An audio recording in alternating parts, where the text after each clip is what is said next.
I want to congratulate you on becoming one of our 2019 Literary Legends. Thank you. It's our 6th year of recognizing people of letters and arts in Albany, and super excited to have you as our one of our It's quite an honorees. honor. Thank you very much.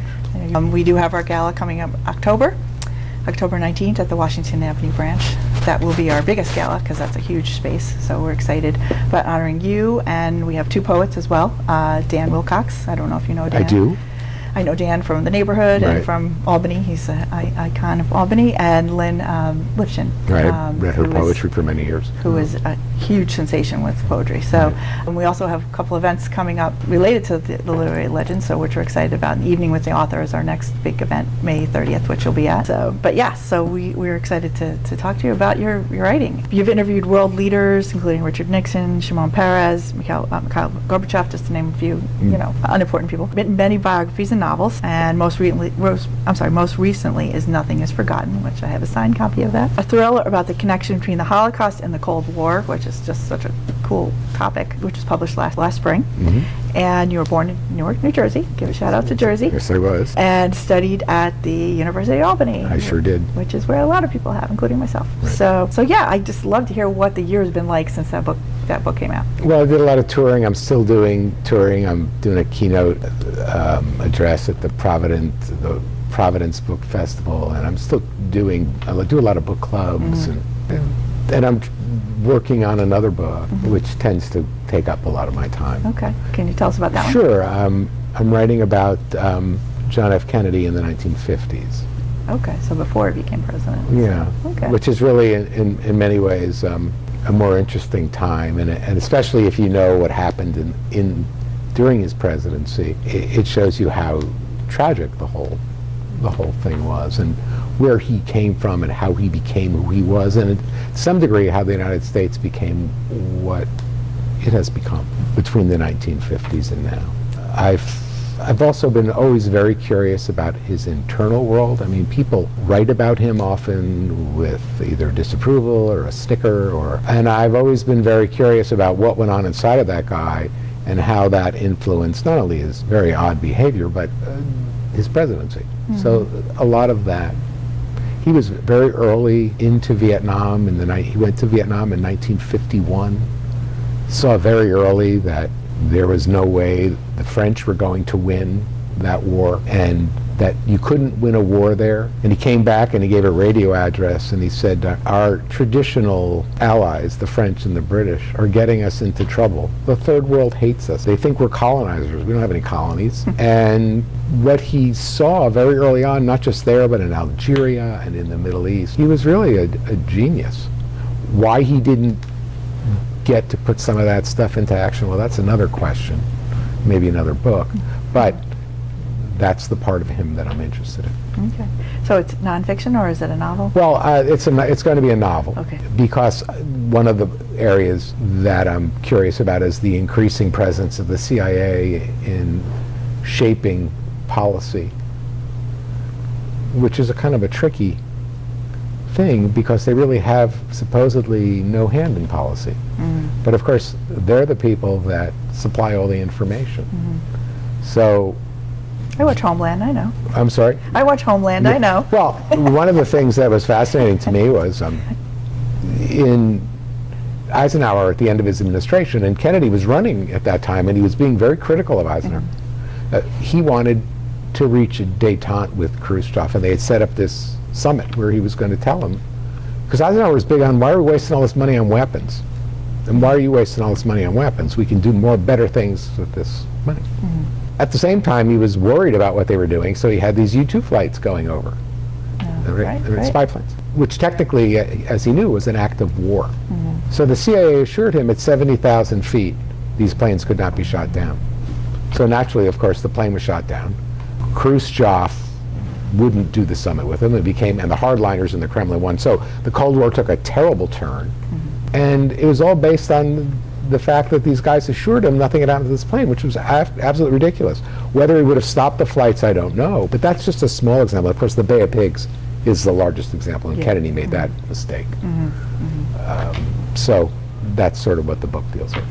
Wow, sounds great. So lot of research. I mean, it's also something. Yeah, it's a novel, but I mean, know a it's lot about Russian history it's an too. enormous amount of research. And the other thing I do for readers is I often document where everything came from. So if you go to the back of the book, I did that in Nothing is Forgotten. It's really a kind of I've done them before for history books, but I wrote a sort of biographical, a bibliographical, essay on the book. And in some cases, I'm citing magazines, other books, and so I cite where the quotes come from so you can see. And if you want to read more, you can go look at those books as well. That's my kind of book, because Yeah. I love it when it's based on history and you can access it, but it doesn't have to be all about Right. the history. You have characters like, I really enjoyed Wherever There Is Light. That was just such a There's a great lot of book. history there too. So yeah. much history, and a history I didn't know about. Could you tell us a little bit about that? Sure. I mean, a lot of people don't know about it. In 1935, Hitler, they passed the Nuremberg laws, and part of that was that German Jewish professors, were no longer allowed to teach. But in order to get into this country, you needed a job. So there's people trying to get out, they didn't have jobs, or they needed somebody who would take care of them. These historically black colleges went and hired these professors. And that's how they got into this country. That's how they were rescued from Hitler. I had a wonderful experience. I was doing a lecture in North Carolina. I'd say the audience was sort of racially mixed, half and half. And there's an older African-American woman sitting in front. And I start talking about it, and she goes, I had one of those professors. And then she started talking about what it was like and how everyone knew this story, but everyone was afraid to ask him about what had happened. They were all over the place, and it was this part of history. It's just, there was a small book about it written by a woman whose father was one of these professors. There was ultimately a documentary done. It was called From Swastika to Jim Crow, about what their lives were like in the South. So that's where that came from. I was stunned how few people knew about it. Yeah. Because they were in all of these historically black colleges. I mean, there were probably 100 of them that we know about. There might be more, and these were the major colleges. These were Howard. This was Fisk. I mean, Morehouse. I believe Morehouse. There were a lot of them. Atlanta. There were a number of them in Atlanta. It was called Atlanta something. It's changed its name. I was surprised. All across the South. It wasn't just located in these cities and rural areas. Florida had them. It's really something. Yeah, it's a great story, and it's great that you shared that. I mean, I've shared your book with others, and I've talked about that as a topic, because it's just remarkable. And that's what I love about your stuff, is that you find these, people have written about the Holocaust, people have written about, but you find this interesting story, a story that's not been told very much, and then you Well, I think there's a lot of that. do a novel around. I love it. Yeah, I also think, thank you. I also think that history is usually much more interesting than what you can make up. I mean, truth, they say truth is always stranger than fiction. I mean, people talk a lot about the current political situation, and I say, well, if you go back, 20 years, there was West Wing, right? And now there's Veep. So if you can make that stuff up, you know that reality is going to be even stranger than that. So. Why not? Makes for good reading, good TV shows. Right. Keeps us all on our toes. So, the writing process. You do a lot of research. Like, there's a formula, at least for journalism anyway. It's like 40, 40, 20 or something like that. 40% interviews and research, writing, and then 20% cleaning up your copy. Would you say you do something like that, or is it? It's very interesting. I have a lot of friends that used to be journalists. They do something that I call think with their fingers. Part of that is because that's how they're trained. I read recently an interview with Robert Caro, who's written the great Johnson's biographies. And he said when he was taking a creative writing course, the one that he took, his professor told him to stop thinking with your fingers. In other words, I think more than I write. The writing is a very short part, for me, is a very short part of the process. Because the hardest part of the process is I often think about fictional situations that illustrate what I read, and I'll write those down. That I do with pen and paper. And then at some point I go back and read them. But usually I think about what I'm going to write most of the day, and then the last hour before dinner I write it down. So That's how I okay. compose, because I've done a lot of magazine journalism, I've done some newspaper journalism, but I was not trained as a writer, and I did what was comfortable for me, and I do a lot of talking or speaking I've done classes and lectures, and people always say, well, what do you do? And I try and tell people that if process had something to do with the end result, that everybody should move to Stratford on Avon and get a quill, and then they'd write King Lear. So, I mean, process isn't really, and everyone's got to find their process. There's a wonderful comment by Hemingway. He was a notoriously slow writer, but he wrote The Old Man and the Sea in about 6 weeks, a month, 6 weeks, whatever. And someone asked him, and when he told him, he said, wow, that was fast. He says, yeah, 6 weeks and 20 years of thinking about it. And so I think this last book about the Cold War and the Holocaust, I've been thinking about that for a very, very long time. The actual writing, that whole process probably only took 14 months. But I had read so many of those books already. And so I sort of knew what I wanted. I didn't know the story exactly, but I had a pretty good idea of what I wanted to do. That's not the hard part. And each book is difficult in a different way, depending on what the challenge is. That one, wherever there was light, I had trouble with one facet of it. And it was a much different book when I wrote it the first draft. I cut a whole part of it out. And there were things I didn't know about the Marshall Plan. This is not necessarily the most interesting stuff, but the Marshall Plan was the way that we helped restore Europe after the war. However, 5% of the Marshall Plan, that any money you gave to a country, had to be kicked back in local currency. And that money was turned over to the CIA. When I read that in the book, I'm like, whoa. I said, that's interesting. And so I didn't know that when I started that book. And I spent a lot of time in Paris doing the research, and I read that the last day I was in Paris, and I thought, and it was run out of Paris. And money found its way to Paris, where it was doled out to people. That's the kind of thing. Those are sort of happy accidents, though. Yeah, that's good stuff. That makes for good Right. reading, Yeah. good research and good reading. Right. So it's not good writing. It's not the same as calling up someone, doing 5 interviews, checking what they say, then sitting down. I've done that traditionally, that traditional stuff, but that's not how I do novels. I write memoirs and I do history books. History book. Was that your major in college? I can't remember. No, I was a philosophy major in That's right. college, Okay. so I could figure out the meaning of the universe. I'm still working on it. How is any good philosopher does? The history book I spent all the time. I tried to do it the way I do the novels, and boy. What was the name of that book? That was called Oh Powerful Western Star. That's my history of the Cold War. To this day, and I look at it, I don't know how I did it. So I would be really not, I just know I put the back end of myself in a chair, and it stayed there for hours every day, and it went on, it seemed like forever. You'd start to believe in immortality. You thought, because the day's never going to end, I'm never going to end, and this book is never going to end. Wow. Yeah, but it did end, and I did finish. And you're not writing any more history books. You're doing novels. I've been interested in a couple of biographies, actually. But the one biography I always wanted to write, and I just never got around to even thinking about it, was the one on George Washington, which has been done now by the same guy who did the Hamilton book, I'm and it's listening to it right now. and it's magnificent. It absolutely. Yeah. That would be the kind of a biography I would have imagined doing, and he was just. I think it's better than the Hamilton biography. It's really, really good. So biographies are hard. I mean, biographies are hard. So I've written some, but I don't know that I'd want to do another. I like narrative history, though. There's so much to write and so little time. So, which brings me to your future projects. You must have like a running. Do you have a running list of things that? Well, I'm helping someone who grew up in Turkey write about the escape from the Armenian genocide, and then what her life was like in the United States. I do that as well. I don't think so much about. There are so many books that I'd like to do that I don't think about, because I don't know that I'll ever get a chance to do them.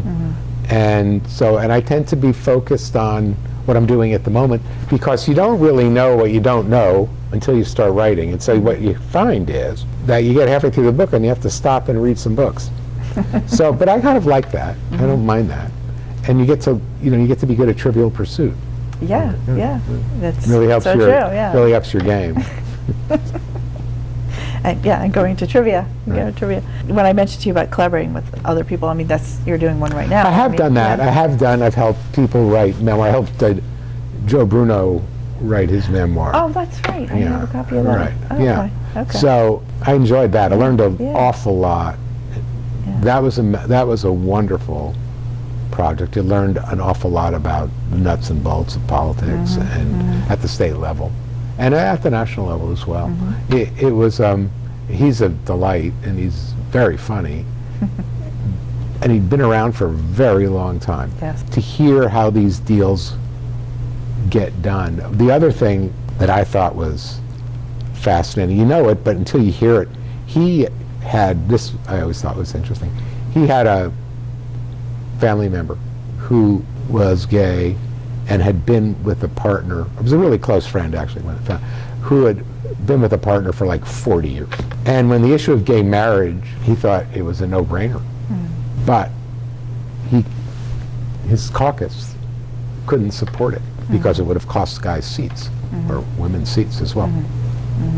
And he talked about how horrible he felt. And he said, and this is what politics is. He said, you're always going to have to keep your mouth closed and sort of put what you believe on the back burner. Otherwise, you don't get to do it because you will not win. He told me that, I found this fascinating, he ran as a conservative to sort of cure the free spending ways of the state. And he realized in his district, the very conservative district, he realized after a year that if he didn't start spending money, they'd never vote for him again. He said, because people don't really object to the state spending money, they just object to the state spending money on other people. You spend money on them, that's okay. So you see the basic tensions in government. So I found that really interesting. Yeah, no, that's great. Do you have a favorite book that you've written? I mean, would you say one that you feel like that's exactly what you wanted? Do I have a favorite book? No, I don't think. Of your books, I mean. No, I don't think that I do. I remember writing all of them, and they all represented something I liked, and they all were frustrating in some ways. But I always felt blessed. I've been doing full-time writer for like 35 years or so. So in this culture, to be a full-time writer is you need to be a hard worker, but you need to be very lucky.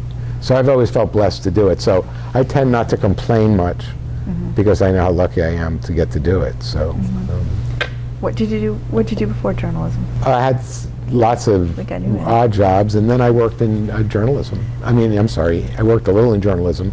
I did freelance journalism, but I also worked in advertising. I worked in Silicon Valley for a number of years. I designed, do you know the Choose Your Own Adventure books? Oh, okay. I did books like that, but I did them for the computer. I designed them for the computer. Okay. I did that as well. Yeah, apparently you have a video game that you... A number of them Okay. I designed, Yeah. that was another life.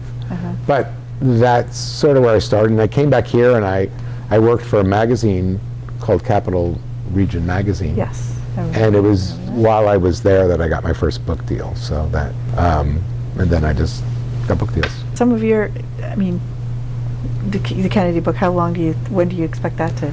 I don't know.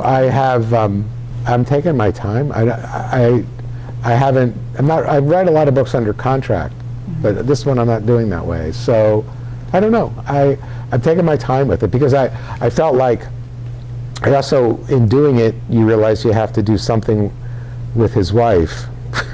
You need to see her a little more clearly, and there's so much information published about her that seeing her clearly is different. She had all these different lives. And also to remember, and this is something that's, I think a lot about, that what they were doing at the time when he's elected, the book ends the day after Election Day, that there were a whole group of Americans. He's the first president born in the 20th century, right?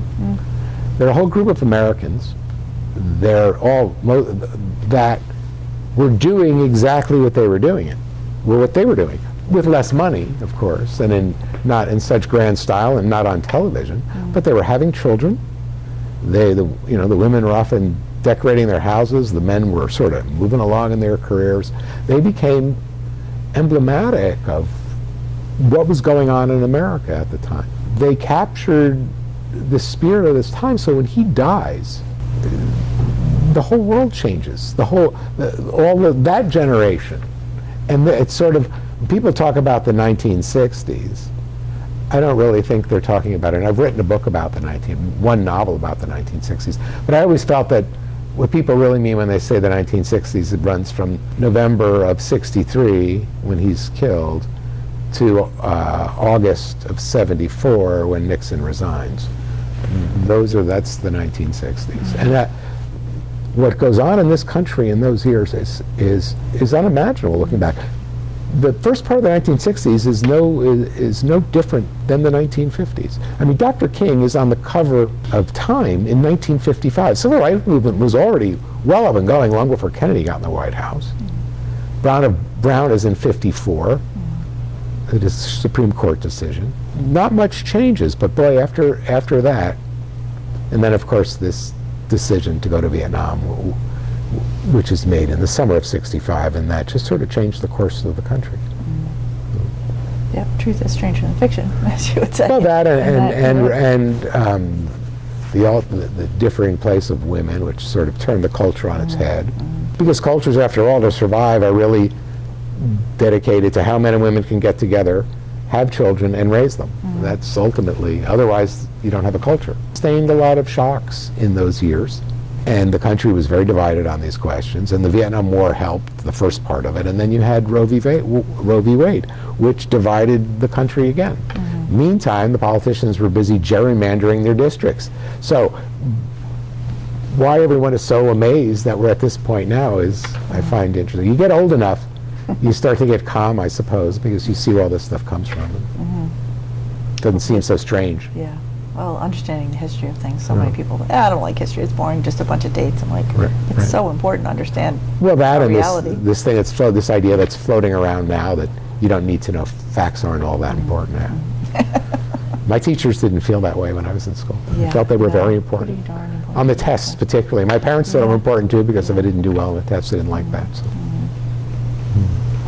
Yeah, and testing has always become a big issue. You sign it. Yeah. Bring it back. Right? There you go. That's right. Yeah. There you go. Is there anything else you want to share with our? No, I think you've asked quite a number of questions. Yeah, it's just fascinating. I love talking to writers about their work, how they come together with their projects and the research that goes into them. And well, I should say this. I mean, you skip this, I suppose. We're sitting in a library, and with video, with audiobooks now, and with inexpensive paperbacks, which, by the way, is a relatively recent invention as far as books go. I think it comes out of the 1950s or 1960s, these Dell paperbacks. That books were a luxury item. And as a child, when you got a library card, there were no, I mean, you can find paperback books here. There are no paperback books in libraries. And to get a library card, to be able to take a book out for free, not really, your parents were paying a tax for it, but was a remarkable thing. The library, the first trip to a library, which they did with us, I think, when we were in first or second grade. And then my mother took us, my sister reminded me, I have an older sister, she said we went every week, but my mother was getting books too. You just didn't go out and buy a book. Was a big deal. They were expensive. And so people joined book clubs, the Book of the Month Club, those where you could get them less expensively if you bought them that way. So here we are in a library. I think the biggest kick I ever got out of publishing my first book was seeing it in a library, more than in a bookstore. Cool. Yeah. Very cool. Well, we always try to have all our literary legends, their work represented in our library system, so that's always a wonderful thing. But yeah, no, and I love that usually people do talk about their connection to the library when they get this award, so thank you for bringing that around. So many of us, I mean, my mom took me to the library. I mean, I love the stories that all the people that have been involved with the GAL over the years, different senators and assembly members. The library, so important. I can still see them. I can still see the mothers and kids walking. I can still see them. I mean, and then you got a card, which was, an amazing thing, and you could just go and.